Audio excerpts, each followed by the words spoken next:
Welcome po mga ka-farmers muli sa aking channel AM Farming.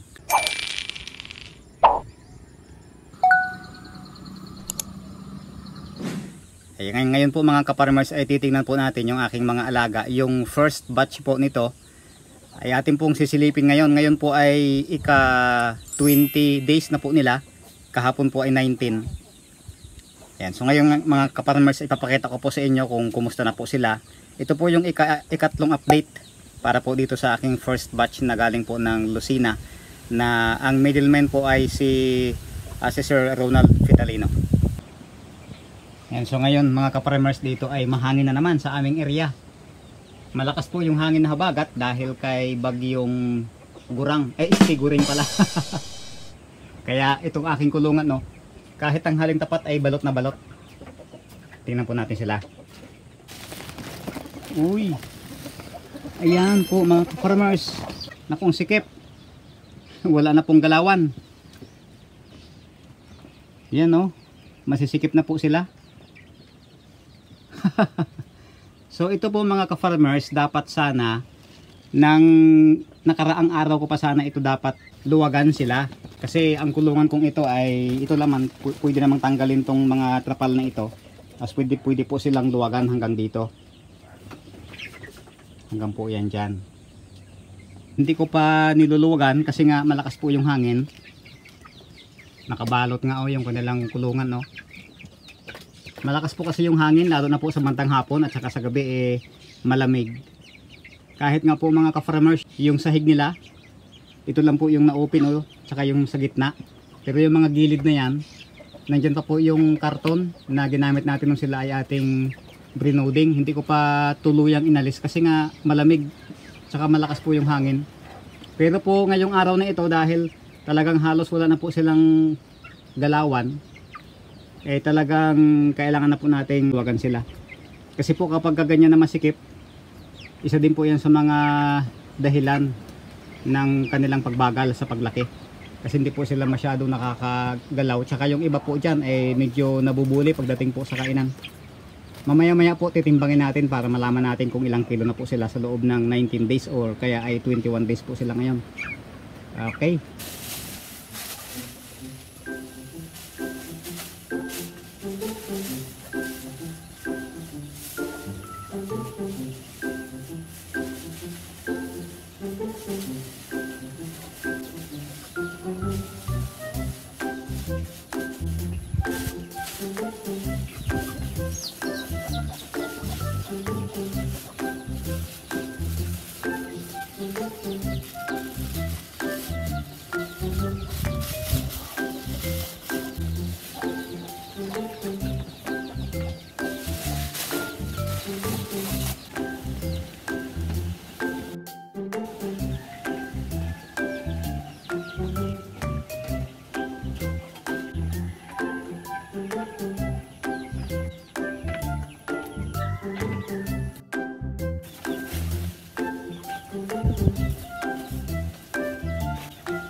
Hindi ko na po mga ka-farmers tinanggal to. Pwede naman sanang tanggalin ito kaso lang mas maganda na yung meron siyang division para kapag nagugulat yung ating mga manok, hindi sila nagtatambak sa isang gilid. Kaya lipat lang po natin, lipat lang. 1, 2, 3, 4, 5, 6, 7, 8, 9, 10, 11. Binibilang po natin mga ka-farmers kasi ang laman po nito ay 200. Nang maiwan po dito ay 300. Ang para hindi po sila masyado masikip. 12, 13, 14.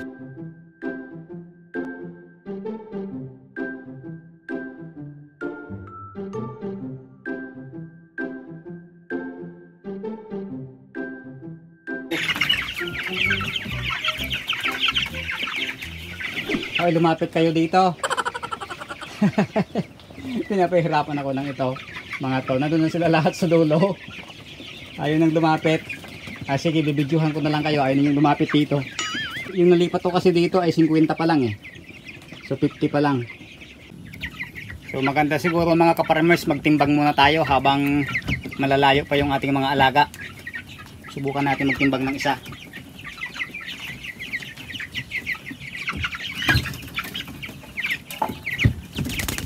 Oh, 1 kilo. 1 kilo po mga ka-farmers. Isa pa. Ganun din. Ito kulang po ng 1 guhit bago mag 1 kilo. Pero yung isa kanina ay 1 kilo yung natimbang natin. Ay ka sa camera.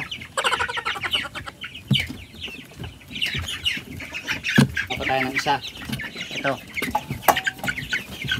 Yan, mahigit naman 1 kilo. Mahigit 1 guhit. Pang 20 days po ngayon. Magtitimbang po ng yung isa po ay 1 kilo, yung isa naman ay mahigit 1 kilo. Itong isa naman po mga ka-farmers ay malaki ang mata. Nandiyan ka sa camera. Kaya ang laki-laki tuloy ng mata mo. O, nag-brown out po mga ka-farmers. Maingay po yung ating mga second batch nandun sa ibaba. Yan po yung kinagandahan kapag gumagamit po kayo ng charcoal o kaya uling, kasi kahit na walang ilaw mainit pa rin dun sa loob kasi uling. Yun nga lang, nag-iingay po sila. Kung inyo pong madidinig, nag-iingay po yung ating mga second batch. Ano po yan 4 days sila, magpa 5 days po sila ngayon. Hindi pa kasi ako nakakabili ng solar 2,000 years later. May kuryente na po uli. Tuloy na po natin yung paghakot. Yung paglilipat. Ito, may basket na ako. Bakit kayo ngayon sa akin? Ayaw ko ninyong lumapit dito Ako pupunta dyan. May basket na ako.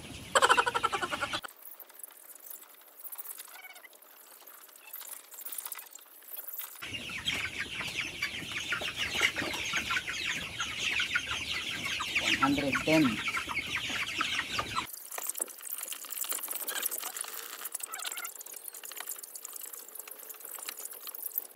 Lapit kayo, lapit.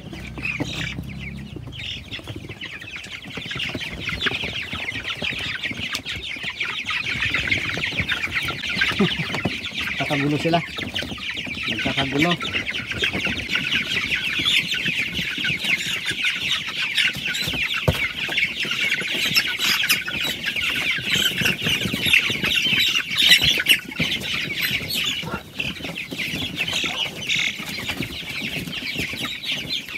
Sir Talino, mga agresibo.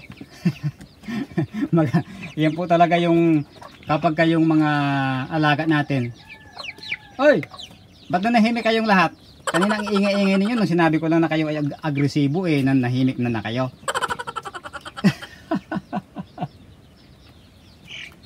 Tahimik silang lahat Ano nangyari? Bakit tahimik kayong lahat Kanina napakaingay nyo So balik po tayo doon sa ano ba yung sabi ko, aggressive. Ganun po talaga kapag kayong mga sisiw ay mga magaganda. Tapos wala silang sakit. Agresibo po sila. Ang iingay nila kanina pagkatapos ang kukulit. Isa pang napansin ko dito sa mga sisiw na ito, yung ano po nila yung kanilang pakpak nahuli sa kanilang katawan. Nahuli sa kanilang katawan. Ano bang ibig sabihin nun? Ang yung pakpak po nila maikli. So ibig sabihin parang mas mabilis po silang lumaki. Yan, ito po yung napansin ko magmula po nung sila ay nag 1 week dito sa akin. Maikli yung kanilang pakpak, tapos mas mahahaba at malalaki yung kanilang katawan. Tapos ano po sila, kalbo, payot. Isa po yan sa mga indication na ang manok ay mas lalaki pa talaga siya. Kasi siya yung hindi pa siya mabalahibo. Yan. So okay siya sa 20 days ngayon. Alas 4 na ng hapon ngayon. So pasok na po siya sa 20 days. Ayos. Malalaki po siya. So nagtitimbang po siya. Yung natimbang po natin kanina mga ka-farmers ay isang kilo, tapos isang kilo at isang guhit. Yan, so bukas yan, ano to, mas dadagdag pa po yung timbang niyang bukas. Lalo po yan kapag nag 24-25 days, kasi doon po ako nagpapakain ng finisher. Yan po kasi napapansin ko sa mga manok, mas mabilis po silang lumaki kapag nakapag finisher na. Tahimik na kayo, no? Hindi pa tayo tapos kasi yung aking nalipat doon sa kabila ay 145 pa lang. Nandun na sa kabila.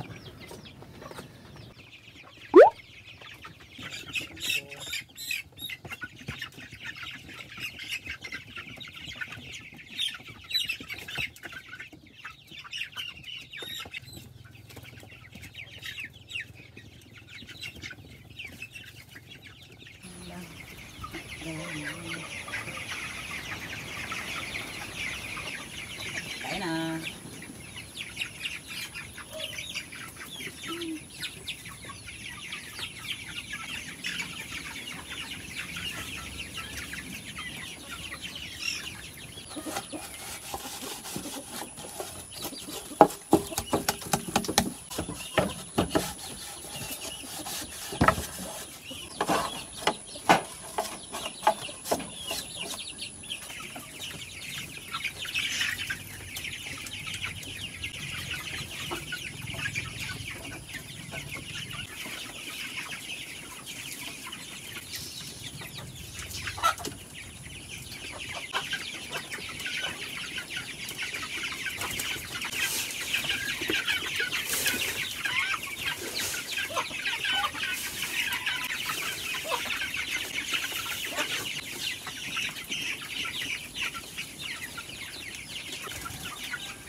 Okay, so nakapaglipat na po tayo mga ka-farmers.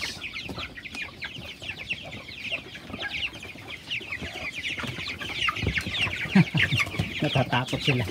Mamaya puno na yan. Yung naiwan natin dito ay 300. Nakapaglagay po tayo dun sa kabila ng 200. So ngayon ay iwan muna natin to. Puntahan muna natin yung mga sisiw.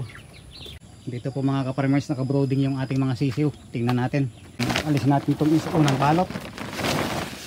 Okay, tapos mayroon pang pangalawang kortina.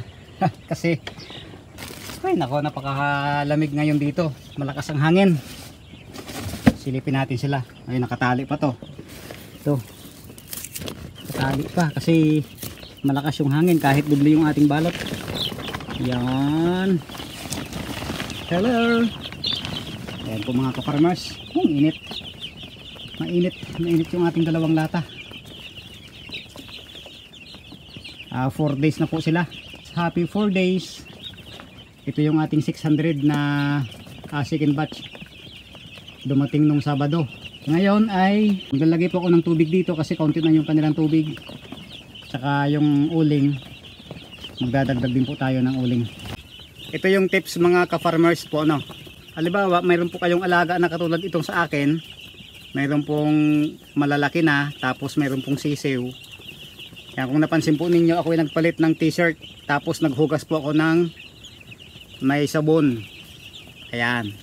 Kasi galing po ako dun sa mga malalaki kanina, kahit na walang sakit yon. Mas maganda pa rin mga ka-farmers na manigurado. Kasi itong mga sisiw na to, mas masilan ito sila kaysa doon sa mga malalaki. Ayan, kaya mas maganda na din yung nag-iingat. Okay. So ngayon, hugas-hugas lang ng kamay at saka paa, tapos magpalit ng damit. Para sigurado po tayo na kung sakali man ay mayroong bakterya yung malalaki, mayroon po talaga yon. Ay hindi po natin madadala dito. Iwasan po natin yung magiging courier tayo ng mikrobyo para magiging safety yung ating mga sisiw. Lakas pa rin ang hangin. Kawawa naman mga ka-farmers tong aking papaya. Binagsakan itong sanga na to. Galing dyan, no.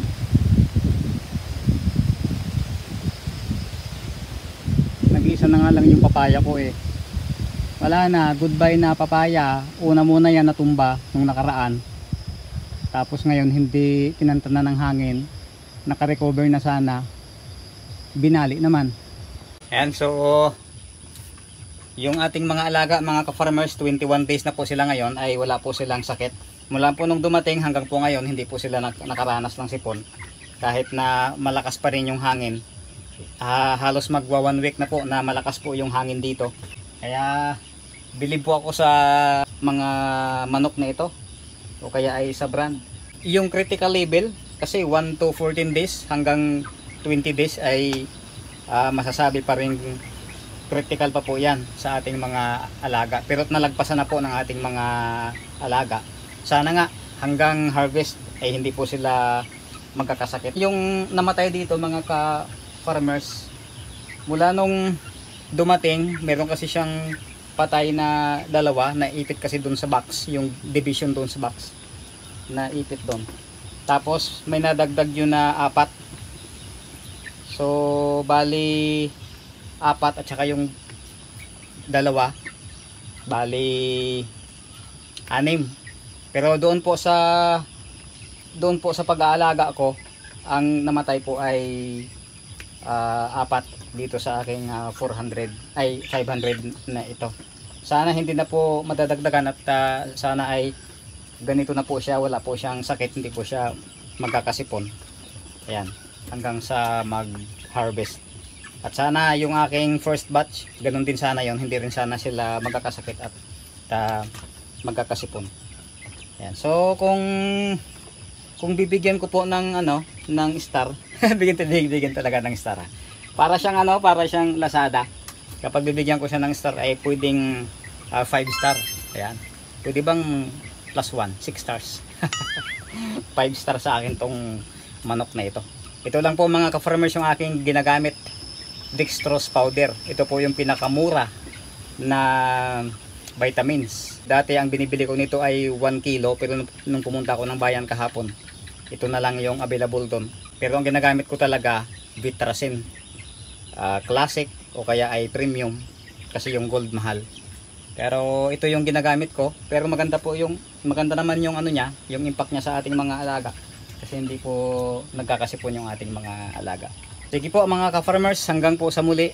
Pwede po kayong mag-share, mag-comment, at pwede rin po kayong mag-subscribe kung hindi pa po kayo nakapag-subscribe.